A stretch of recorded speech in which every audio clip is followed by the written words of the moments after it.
So lekker weer beteken ons kan weer braai. Finally is dit ons in die UK se beurt om te braai en die son te geniet. So dan maak ons vandag die soetbroodjie. Maar vandag kom hy met 'n Biscoff twist. So my deegie het lekker geproe. En julle kan net Spar toe ry of Pick n Pay toe en jy kry mos net jou deegie. Easy peasy. Hier by ons is dit 'n langer storie. So Callie was stout, sy het vooraf vir ons lepels vol van die Biscoff gemaak en dit in die vrieskas gesit. So dit gaan ons dan nou vandag binne in die Biscoff inrol saam met ons suiker. Gewone bruin suiker en dan gebruik ek altyd hierdie dark brown soft sugar ook. So ek meng die twee saam.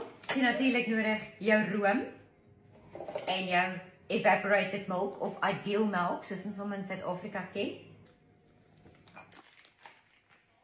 Jy kan net gewone bruin suiker ook gebruik. So dan sit ons die Biscoff in die binnekant. En dan met 'n bietjie suiker in die binnekant. En dan rol ons hom net. Rol hom in die suiker en pak hom binne. En jy moenie skaam wees met die suiker nie. En dan kan jy oorblywende Biscoff sommer net tussenin gooi. Van die suiker bo-oor. En nou top ons hom met die ideal milk en room. Bo-op kan jy nog suiker gooi.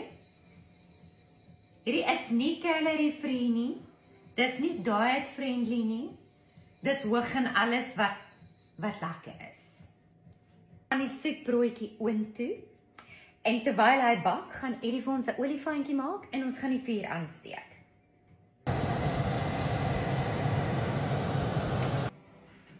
Okay, kom ons broodjie tyd. Broodjie.